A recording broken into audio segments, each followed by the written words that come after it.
Hola a todos y bienvenidos al episodio número 399 de Salud Financiera. Ya estamos en la antesala del episodio 400, pero vamos a dejar el episodio 400 para mañana, donde saldrá emitido. Vamos a ver hoy el caso número 126 de la finanza de tu vecino, otra vecina que se anima a enviarnos sus finanzas y sus dudas y nos envía un mail muy interesante que voy a pasar a continuación a leerlos.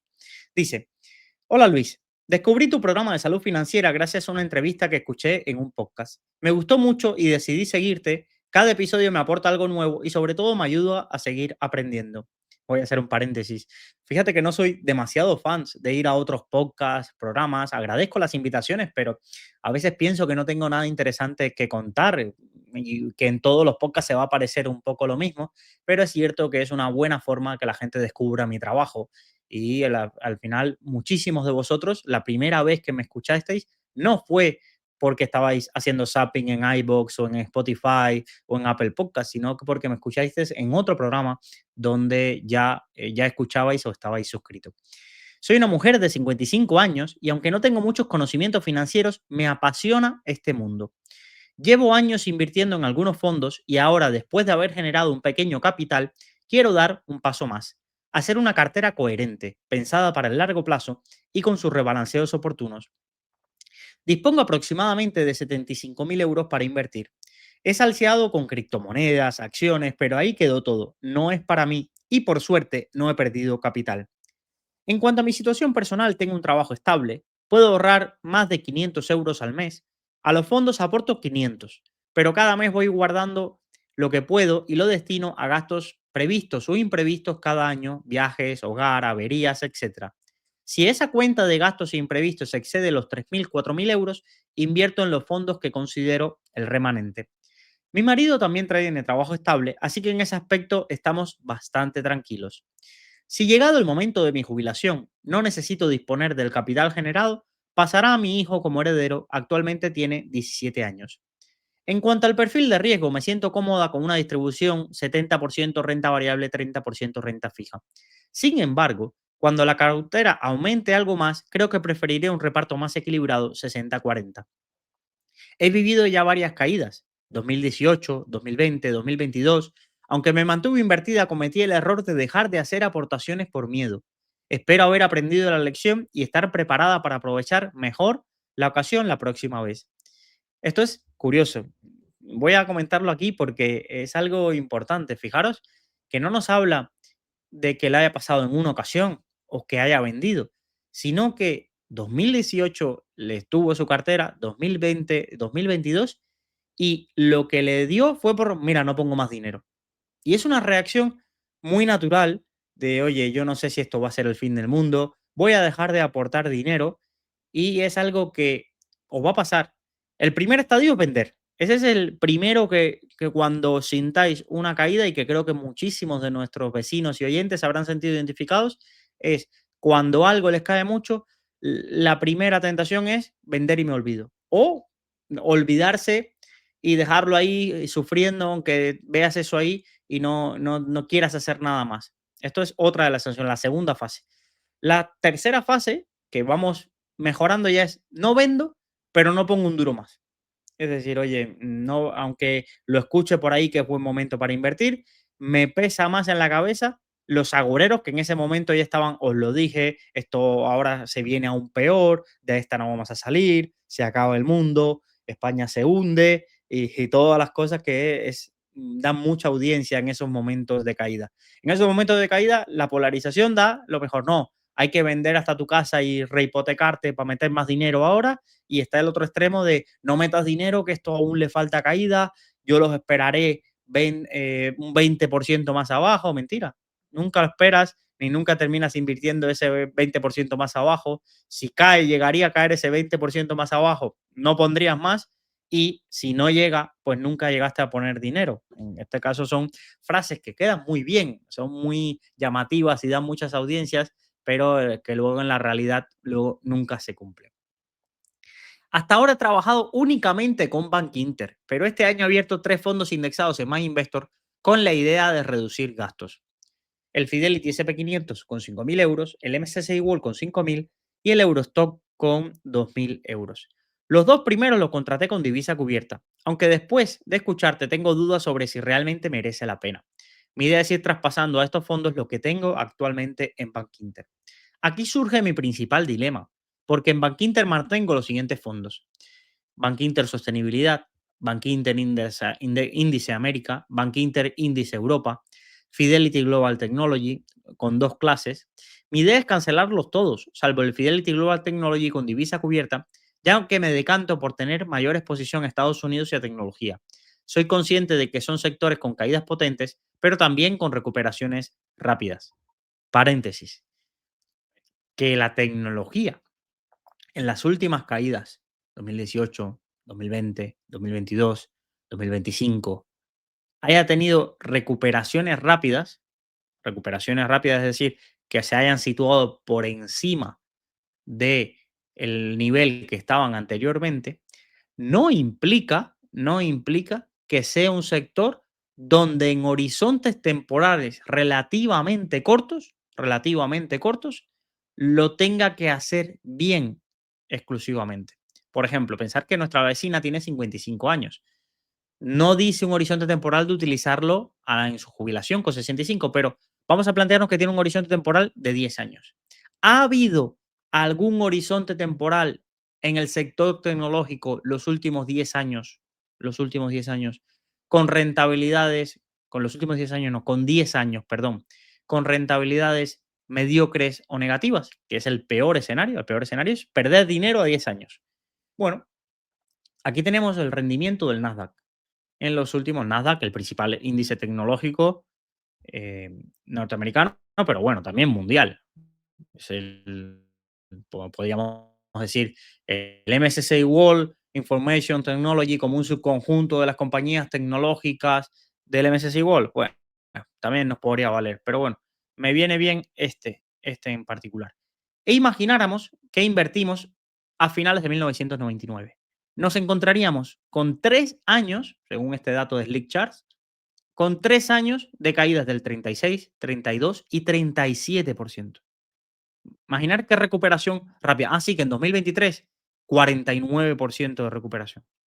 En 2004, 10%. 2005, 1,49. 2006, 6,79. 2007, 18,67. Dices, va, tecnología no falla, 5 años reventándola. 2008, 42% de caída.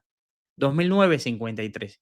Y estuve jugando un poco con una inteligencia artificial a que me dijera qué rentabilidad real habríamos tenido resultante si hubiéramos invertido 1.000 euros aproximadamente en el 1 de enero de 2000, el 1 de enero del 2000, el principio del milenio y del siglo, el 1 de enero del 2000, ¿qué rentabilidad habríamos obtenido en 2019, en 2009?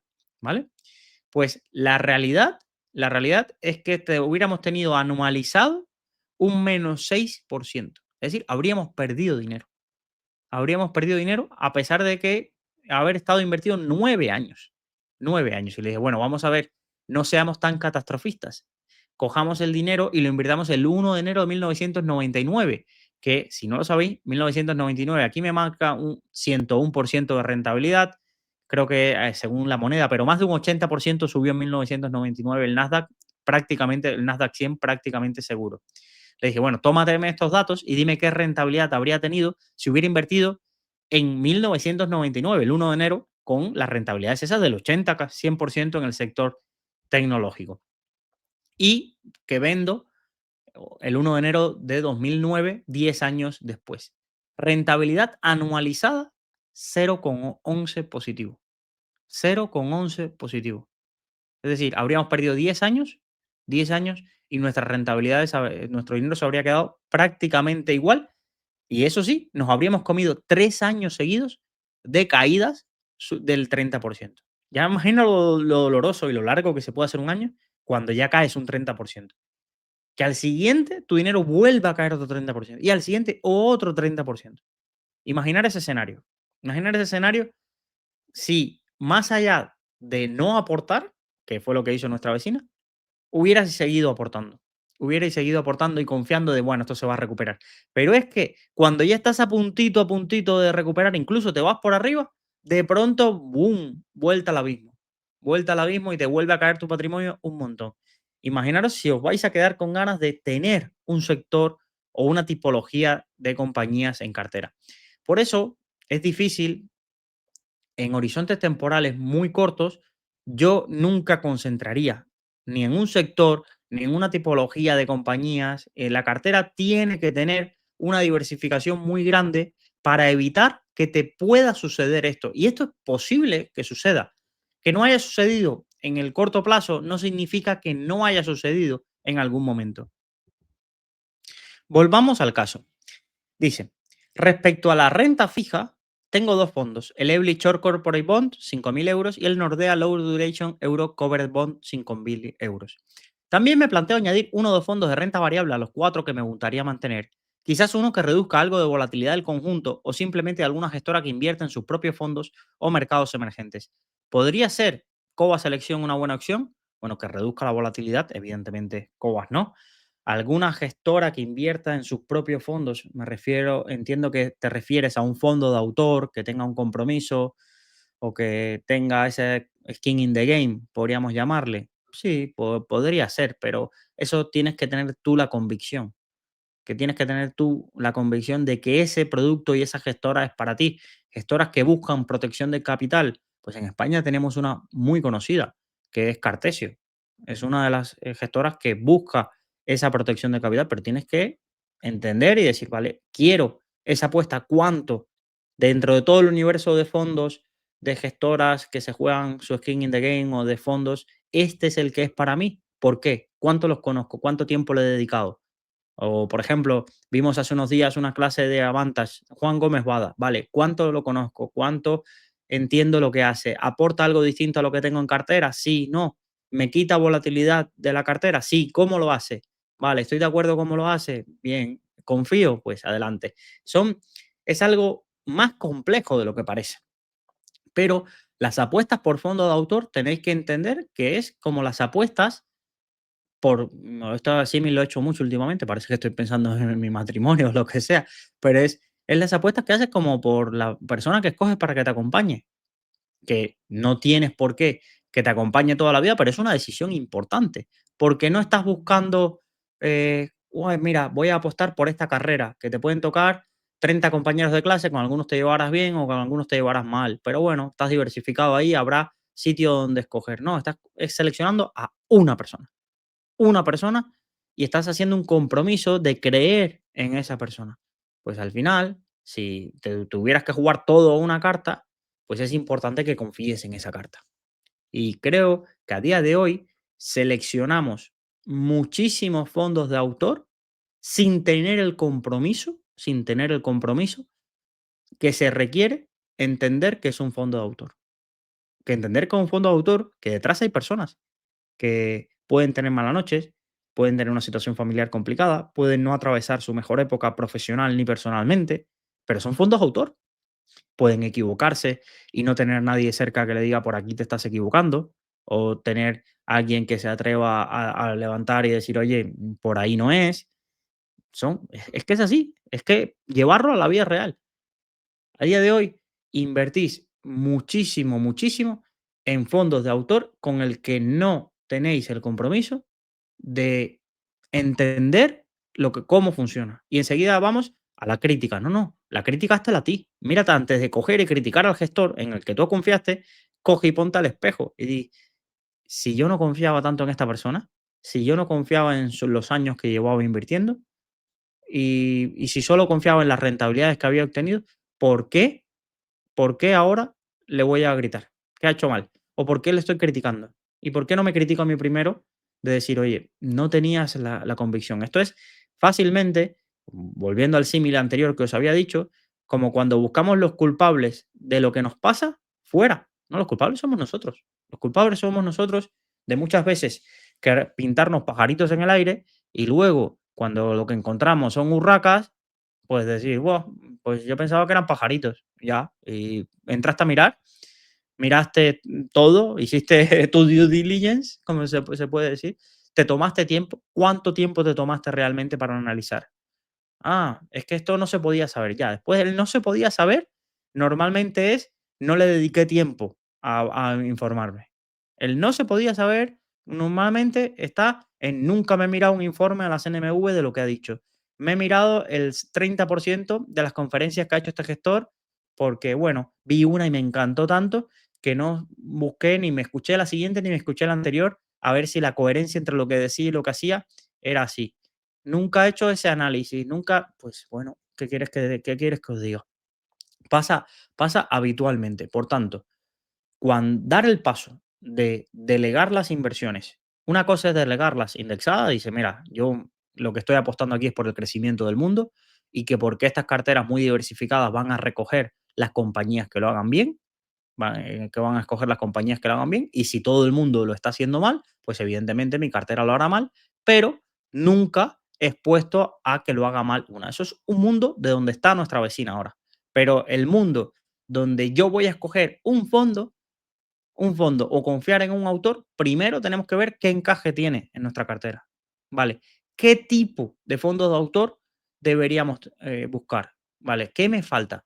Pues mira, quizás estoy mucho en renta variable indexada de gran capitalización, quizás estoy dejando fuera a las compañías más olvidadas del mercado o a sectores con muy poco peso dentro de estos índices o a países, regiones o tipología de compañías por capitalización que se me están quedando fuera.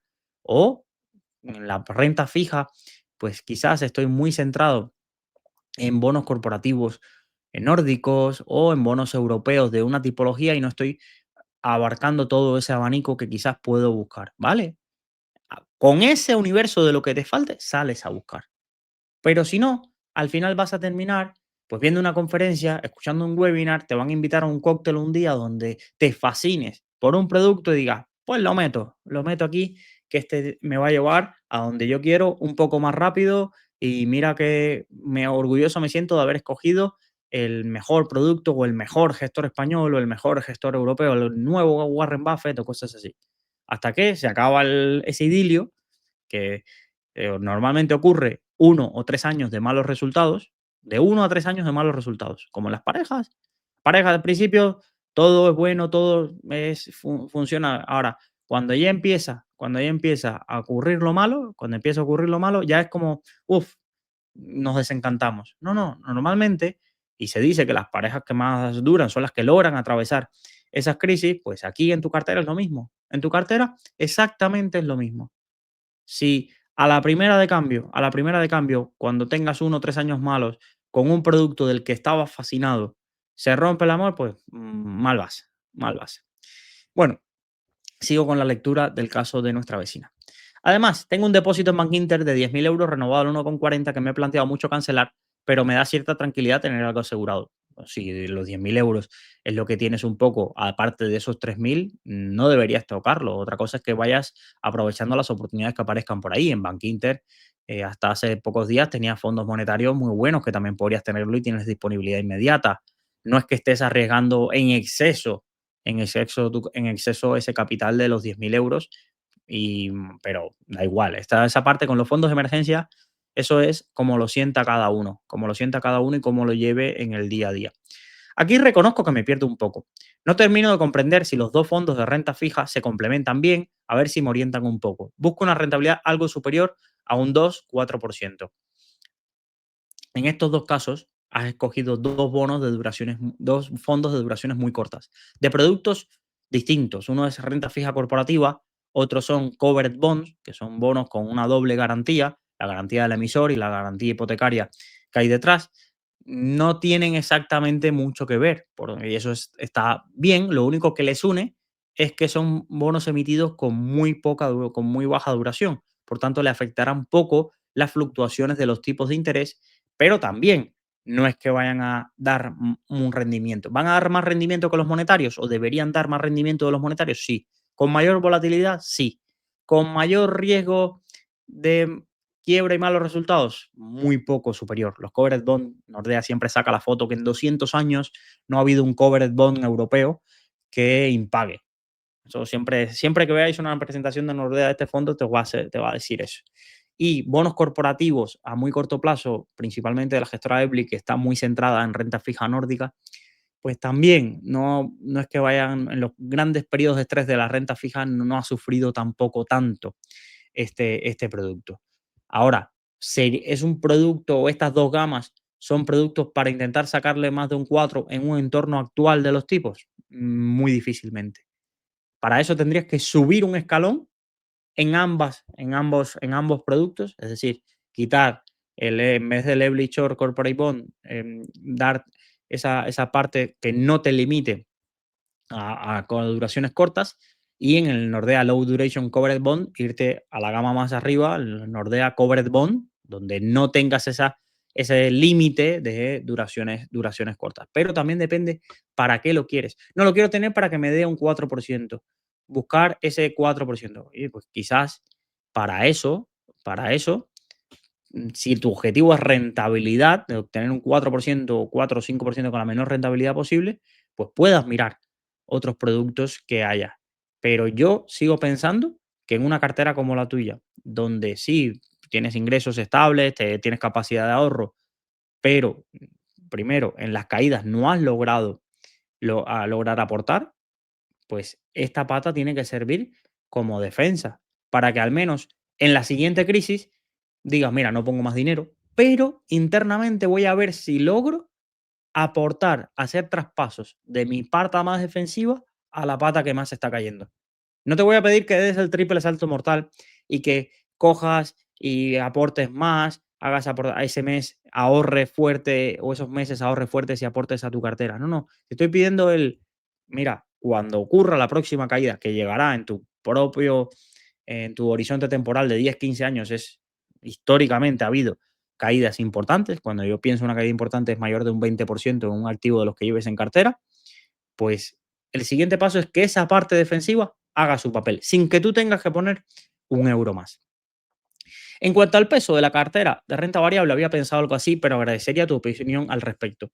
20% en cada indexado, en el SP500 y el MSCI World, 20% en el Fidelity Global Technology, 5% indexado en Europa y un 10% en uno o dos fondos que aporten diversificación. A todo esto tengo una PSBV de Bankinter renta variable que me está dando buena rentabilidad. Mi idea es mantenerla y si en el momento de la jubilación coincidiera con caídas, esperar antes a rescatar, siempre que no necesite el dinero. Por último, tengo un hijo de 17 años y hace unos 4 años abrí dos fondos a su nombre. Bankinter Índice de América y Fidelity Global Technology, con 5.000 euros los dos. Estos están sin cubrir la divisa. En su caso, me gustaría seguir con Bankinter por comodidad y porque no me voy a apetecer tener cuentas a su nombre en una plataforma, pueden ser manías y preferencias por una entidad con presencia física y familiar para mí. ¿Qué fondos me recomendarías contratar para mantener a largo plazo en esta entidad para mi hijo? Pues yo en Bankinter, primero, quítate el Bankinter Índice de América y te vas pues al Amundi o al de Fidelity de esa misma clase de activos. Es decir, tienes el Fidelity, estuve buscándolo aquí en Bankinter, lo vemos, el Fidelity SP500 Index, la clase P, la tienes en Bankinter. Aunque pone que no te añade ninguna comisión, pero bueno, ponle que te añaden una comisión, ya aún así es mucho más barato que el Bankinter Índice América. Tienes de Amundi también, el Amundi SP500 también lo tienes ahí que lo puedes contratar. Pues ese lo podrías tener. Ahora, que le quieres apostar al Fidelity Global Technology como segundo fondo, no sé, creo que está al final bastante correlacionado si tú esperas que en el horizonte temporal que le quieras dar ese dinero a tu hijo, porque esto es importante. Tu hijo ya tiene 17 años, ¿vale? ¿Cuál es el horizonte? ¿Se lo vas a dar, vas a esperar, vas a aportar a esta cartera o simplemente tienes esos 5.000 euros? Pues si simplemente tienes esos 5.000 euros, invierte en el SP500 y ya está, te olvidas. Y agrupa el capital, no lo dividas. Es decir, ¿para qué lo vas a estar dividiendo? No, aumentar fondos o ponerle más fondos, no tiene sentido. No tiene sentido para mi gusto, no tiene sentido porque no tenemos aquí un horizonte claro, temporal, del que vamos a tener y tampoco hablamos de añadir más productos. Mira, tienes ese dinero ahí, que se siga componiendo al ritmo del crecimiento de la economía norteamericana, aunque hay una perspectiva, como todo el mundo dice, de bajas rentabilidades los próximos no sé cuántos años, esto ya se ha dicho muchas veces, puede pasar, puede no pasar, no lo sabemos.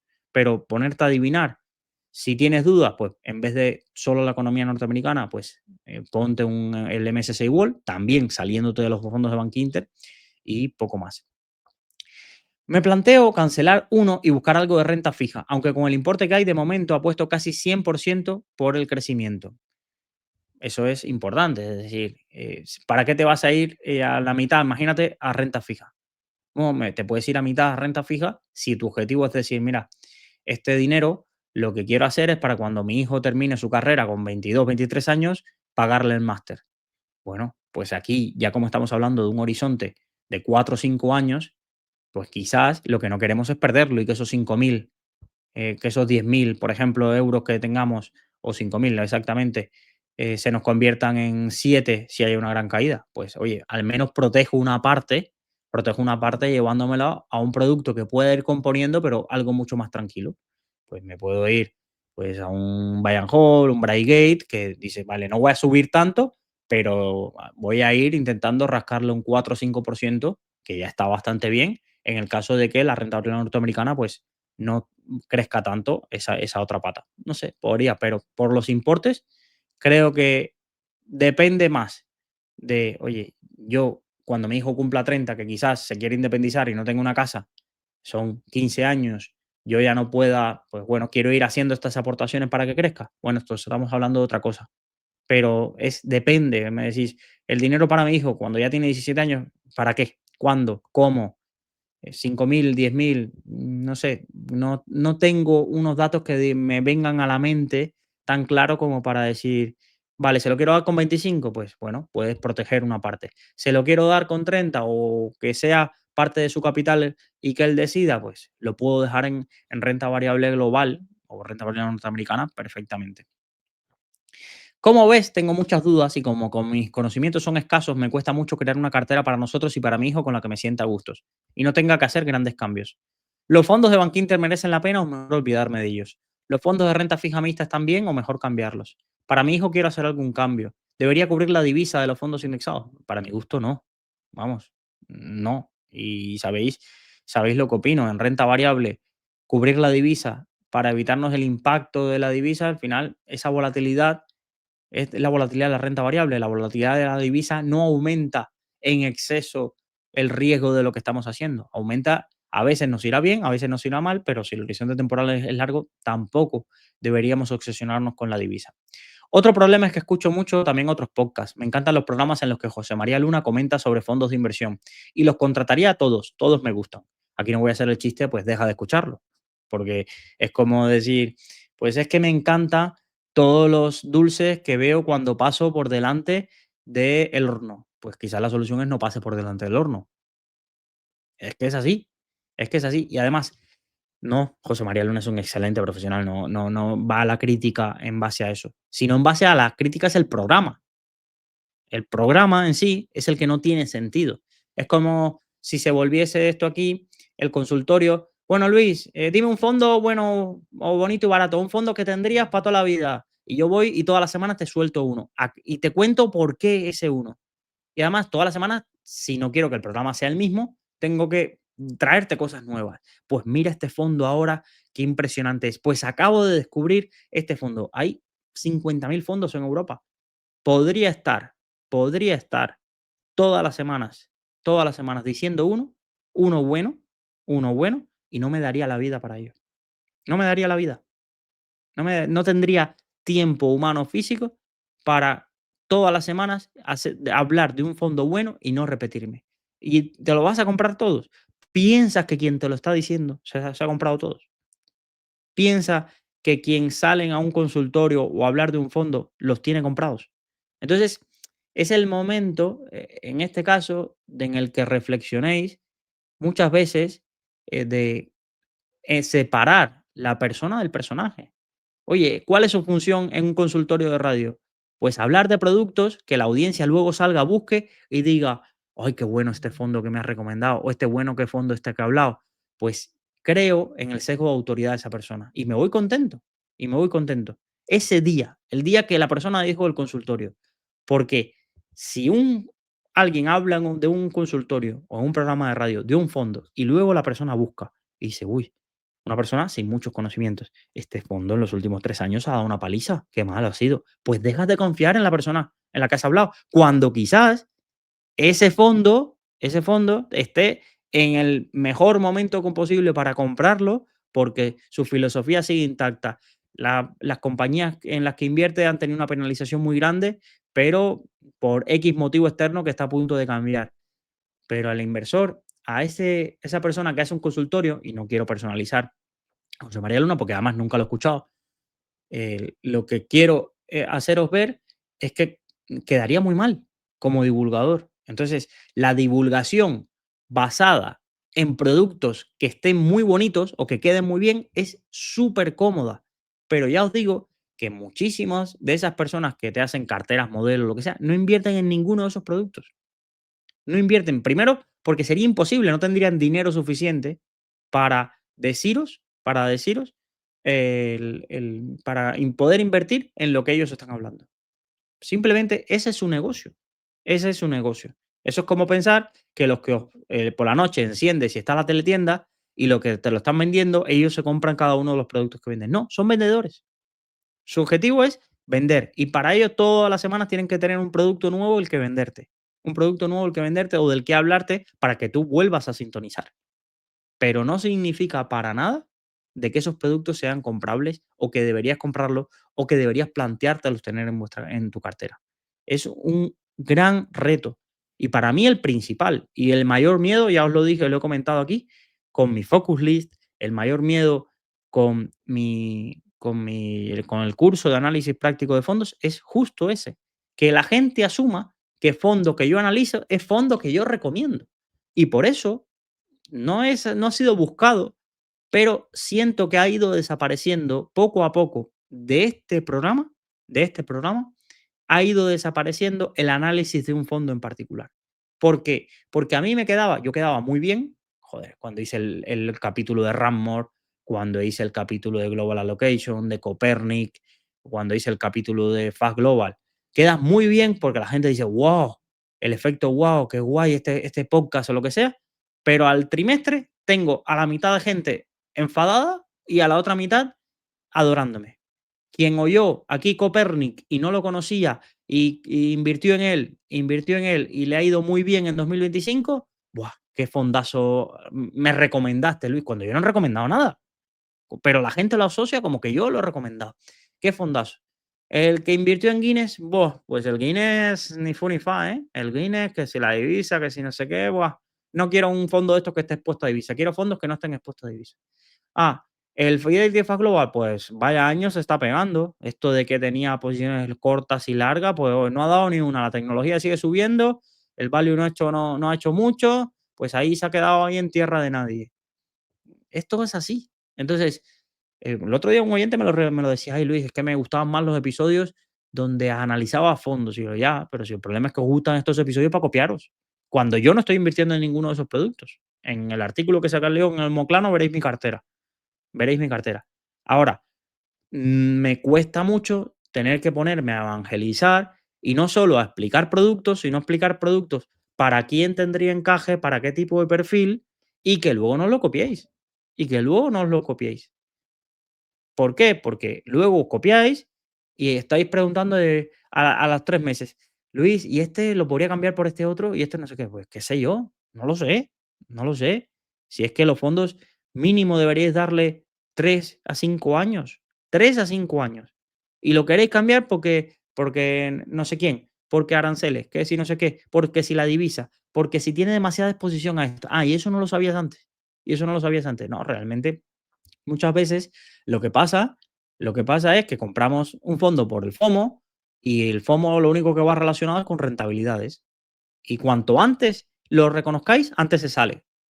Cuanto antes os reconozcáis que compráis un fondo porque lo escuchasteis aquí, porque se lo escuchaste a Eusebio, esto es como el Sister Fan. Ahora todos preguntan, bueno, Luis, quiero añadir este fondo a la cartera. Bueno, con el Ramor lo viví. Un fondo que ni se comercializaba en España, fue decirlo aquí y al día siguiente en Ironía, Ironía, ¿cuándo añadís este producto? ¿De verdad? ¿De verdad? ¿No hay otro producto? ¿Cuánto tiempo de análisis? Y de verdad, solo con lo que escucháis 30 minutos de un producto en una newsletter o en un podcast, vais y lo compráis. No es cascarrabia, y no me estoy metiendo para nada con esta vecina, que la pobre creo que ha aguantado un palo aquí, pero no es por ella, es porque yo lo veo en el día a día En los grupos de Telegram, yo estoy en casi todos los sitios. No hablo, pero estoy en casi todos los sitios. Y lo noto cómo vais directamente de cabeza a los días siguientes a que hablan de un fondo, van a eso. El otro día puse en un grupo de Telegram, este Pan Harbor ya es traspasable. Y va uno, oye, ¿aquí me puedo hablar de este fondo? Es que veo que está subiendo mucho patrimonio, habláis mucho de él. No, no. Imagínate que mi respuesta o la respuesta de cualquiera es un fondazo. Un fondo, Paramés lo recomendó, no sé cuántas cosas. Vamos, el FOMO que iría detrás de eso sería espectacular. Ahora, ¿tiene 3 años malos? Buah, vaya pufo este analista de Paramés, vaya tela, Luis, me recomendaste un fondo ahí que invierte en una empresa de ginebras de Filipinas, vaya tela, este hombre está perdido, no sé cómo se ha metido en estas cosas. Son cosas que pasan. Por tanto, de verdad, en este tipo de formatos, en consultorios, o la tele, negocios TV o como se llame, donde hablen de un fondo así como, cuéntame un fondo bueno. Pensar que en vez de un fondo es un chiste y que la persona lo que está haciendo es un chiste, que te entretenga, que te diga, oh, mira, qué gracioso o que no sé qué, pero no os lo llevéis. Un chiste que haces, cuanto más vas y se lo repites a un grupo de amigos, pero a que no te compras un chiste o a que no vas ahí y le das todo tu dinero al humorista. No, como si acaso le compras alguna entrada de vez en cuando vaya a tu ciudad a verlo y poco más, pero a que no te gastas dinero en un chiste. Pues lo mismo, pensar que lo que te están contando no es un fondo, es un chiste. Y veréis cómo relativizáis y os va mejor con las carteras. Bueno, aquí nos dice, ante todo, darte las gracias por toda la ayuda que ofreces a cada vecino y a cada oyente de tu programa. Disfruto mucho al escucharlo y me voy dando cuenta de todo lo que aprendo. Por cierto, si no compartes en tu caso el podcast, no hay problema, me basta con que me aclares algunos de los puntos que comento. Por último, me gustaría comprar tu libro de Cero Inversor en Fondos. Tengo de dudas si me lo puedes enviar haciendo Visum o lo compro por mi cuenta. Bueno, mirar, me he pasado 2 meses para responderle a esta persona porque no leí hasta el final el mail y le toca ahora. Yo siempre os digo, leo vuestro mail el día que abro para que os toca por la lista de espera. Antes no, porque si no me volvería loco. No me daría tiempo. Del libro, voy a empezar de atrás hacia adelante. Del libro, no tiene sentido que me hagas Visum porque yo no soy una editorial. Si quieres tener el libro físico en casa, lo mejor es comprarlo por Amazon. Yo asumo que el dinero por enviarte a la casa pues se lo queda a Amazon y a mí yo cobro de los libros físicos entre 2 y 2,50, dependiendo si es la tapa dura o la tapa física. De los online, algunas personas me lo piden por el formato de los libros de Amazon. Yo tengo los libros en PDF y, y en EPUB. Entonces, algunas personas que tienen algún lector de libros que en el formato de Amazon no encaja, me lo piden personalmente a mí. Y eso sí, luego me hacen un Visum, se hacen Patreons o lo y por importe del mismo. Pero son esos los únicos casos, los formatos que no encajan porque he intentado subir el libro en otras plataformas que no sea el formato Amazon y la verdad no he tenido nada de suerte, siempre me lo rechazan, no sé qué habrá que hacer o cómo habrá que hacerlo. Entonces, pues digo, mira, el libro lo tengo yo y si da el caso que sepa que no lo quiere comprar en Amazon por el formato, no más que por otra cosa, pues me lo pide y yo se lo envío de forma digital. De las dudas, a ver, los fondos indexados estos de Bankinter son una basofia, porque son muy caros. Al final os voy a mostrar por dentro, no sé si alguien que lo ha visto alguna vez, cómo están conformados. Todos son repos, letras del tesoro, bonos del Estado, porque al final lo que hacen es replicarlo comprándose futuros del SP 500, ¿vale? Cogen la liquidez de las garantías y la invierten en renta fija a muy, muy corto plazo y con los futuros van creando la cartera. Y hay más de 10.000 personas invirtiendo en los fondos estos de Bank Índice Europeo y demás.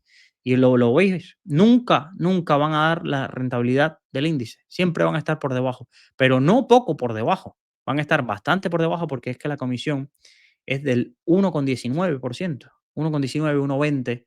Entonces, con esas comisiones es imposible que repliquen fielmente al índice. Y además, si lo comparases con cualquier fondo indexado de los de Fidelity, Vanguard, Amundi en la misma moneda, pues tendrías el mismo problema. Tendrías el mismo problema porque hay un 1% prácticamente de comisiones.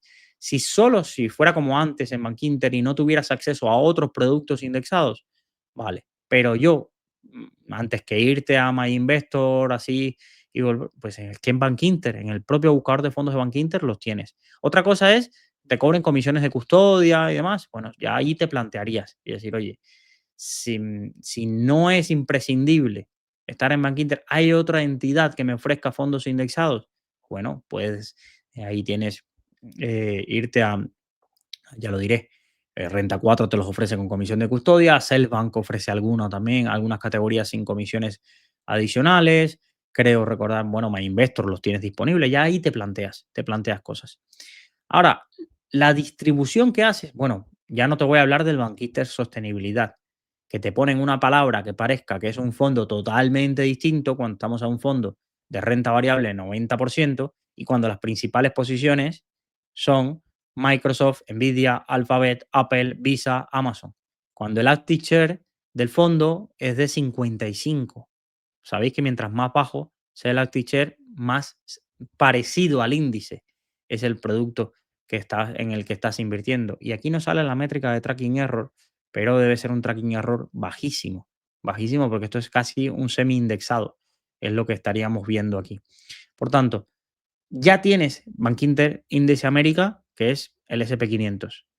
Tienes dos fondos tecnológicos que suponen el 30%. Bueno, dos fondos, el mismo fondo tecnológico, pero que la suma de las dos clases es el 31% del capital que tienes invertido.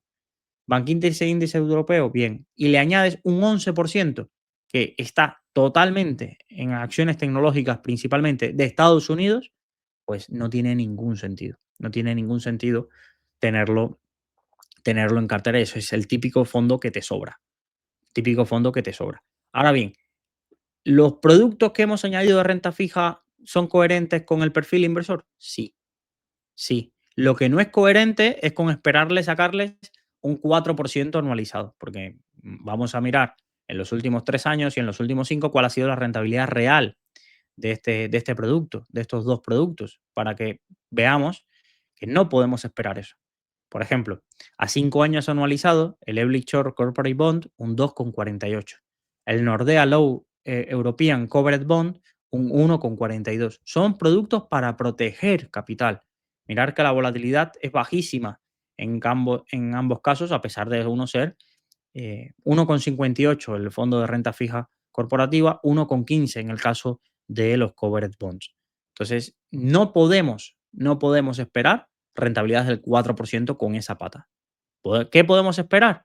Mirar esto, una descorrelación de los covered bonds muy alta con el resto de productos que tienes, que son principalmente tecnología. La foto actual de tu cartera, sí coincide con ese 70-30 que estás buscando, aunque ahora estás más en un 80-20, esto es así, quizás si deberías estar, en mi opinión, más en un 70-30 que en un 80-20, y más cuando el 80%, el 45% de la cartera está en tecnología. El 45% de la cartera está en tecnología. Esto para mí no tiene ningún sentido.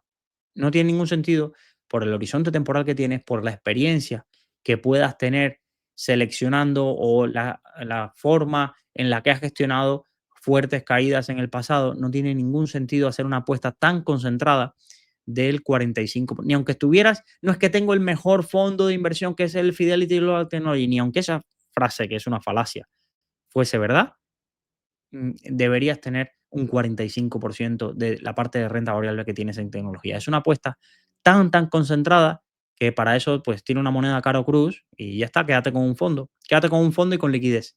¿Qué diferencia hay entre quedarte con el Fidelity Global Technology al 70% y el otro 30% en liquidez? Pues prácticamente es lo mismo, estás haciendo la misma apuesta. Estás haciendo prácticamente la misma apuesta. Por tanto, yo de esta cartera lo que cambiaría es buscar el formato de hacerla muy simple.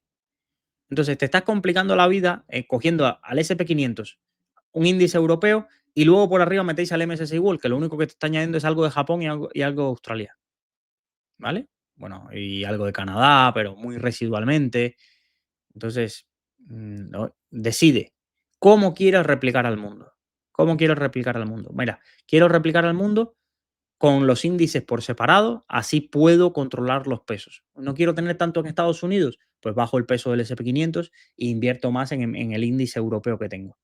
Pero lo que no tiene sentido es tener ambas cosas. Tengo el SP 500, el índice europeo y arriba le meto el MSCI World. Pues estamos haciendo prácticamente lo mismo, no tiene ningún sentido.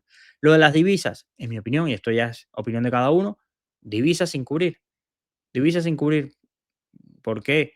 Porque, sí, mira, este año me ha ido muy bien porque yo estaba con la divisa cubierta. Sí, el año que viene, si la rentabilidad que ve la gente no es tanto la rentabilidad del índice, pero sí la rentabilidad de la recuperación de la divisa, pues bueno, estarás tú enfadada. A mi opinión, es mejor tener un criterio claro.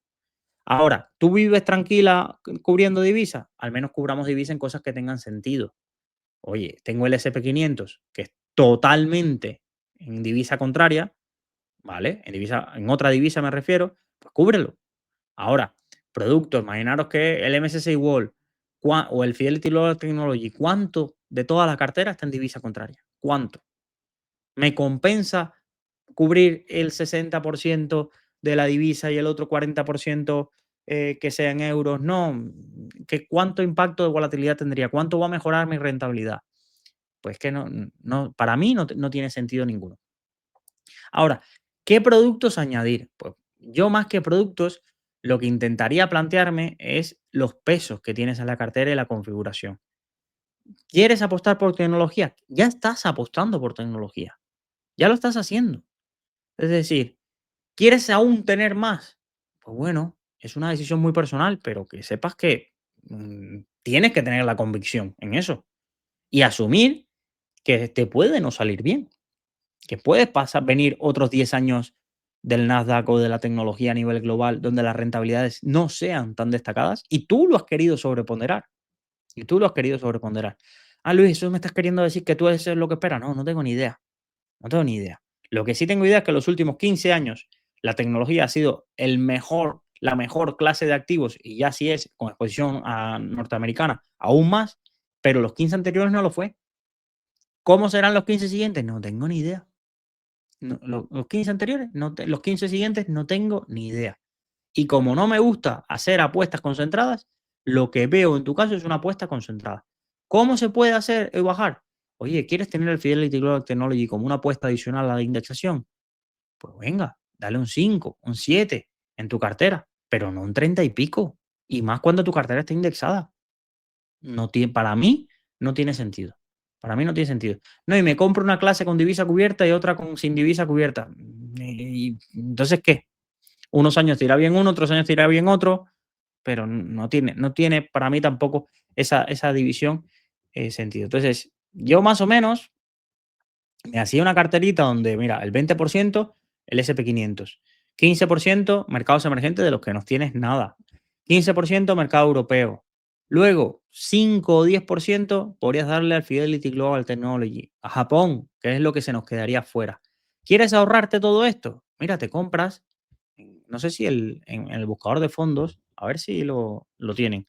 Te compras el fondo de Indexa, bueno, no lo ofrecen, no lo ofrecen aquí, pero sería una forma. Te compras un fondo que ya sea indexado y que tenga una cartera bastante global y diversificada, en este caso el MSCI World, o si llegaran a estar en MyInvestor no, en Bankinter, los fondos del MSCI Agui, y te lo compras y con dos productos lo tienes, el MSCI World, el Emerging Markets y luego ya los satélites que quieras. En cuanto a la renta fija, pues depende. Depende para qué la vayas a utilizar. Yo creo que en la gama que tienes es si vas a probarte y ver en la próxima caída si eres capaz de con esos productos poco volátiles hacer aportaciones. Si tú lo que quieres sí o sí es que ese 30 o ese 20% de tu cartera esté remunerado al menos entre el 3 y el 4%, pues tienes que ir a la gama más arriba. Que fíjate cómo tienen el doble de volatilidad. Ya no es el 1,50, es el 3,15, el 3,68, el Euro Corporate Bond o el Nordea European Covered Bond. Ya no estamos hablando de duraciones bajas, simplemente estamos yendo un poco más arriba. Pues por ahí irían los tiros de cómo configuraría yo la cartera, sin complicarte demasiado, sin cambiar pero dando un poco de diversificación y no haciendo que tu cartera sea simplemente una apuesta a los fondos tecnológicos o exposición a rentabilidad norteamericana y fondos tecnológicos. ¿Se puede hacer esa cartera en Bank Inter? La puedes hacer perfectamente.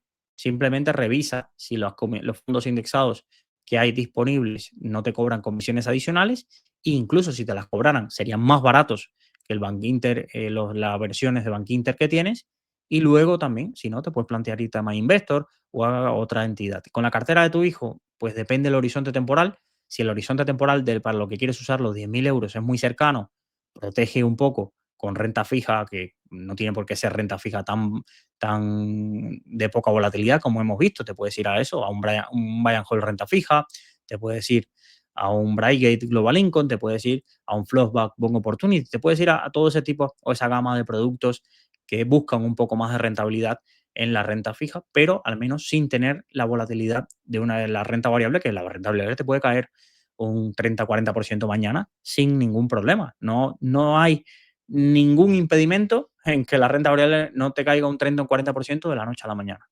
Puede pasar, ha pasado y seguramente en el futuro volverá a pasar. ¿Cuándo? No tenemos ni idea. No tenemos ni idea. Bueno, muchísimas gracias a esta vecina por animarse. Si no le quedó claro, como siempre, os invito a que me escriban y me digan, Luis, dime resumen de 3 puntos de estos 50 minutos de chapa que llevas dando, pues yo te los doy y te digo un poco cuál es la visión resumida. Pero más allá de esto, lo que quiero sí ver y que son cosas claras que os deberías quedar de este capítulo es fondos indexados de Bankinter, caros, caros, y en la misma casa tienes alternativas mucho mejores para estar expuesto a lo mismo. Fondo de Bankinter con nombre raro y no sé qué, mirar la cartera. No deja de ser un indexado con un nombre bonito y de sostenibilidad. Caca. SP500 y MSCI World y todo eso, bueno, revisar que no se solapen y que tenga sentido el por qué los quieres tener a ambos o no.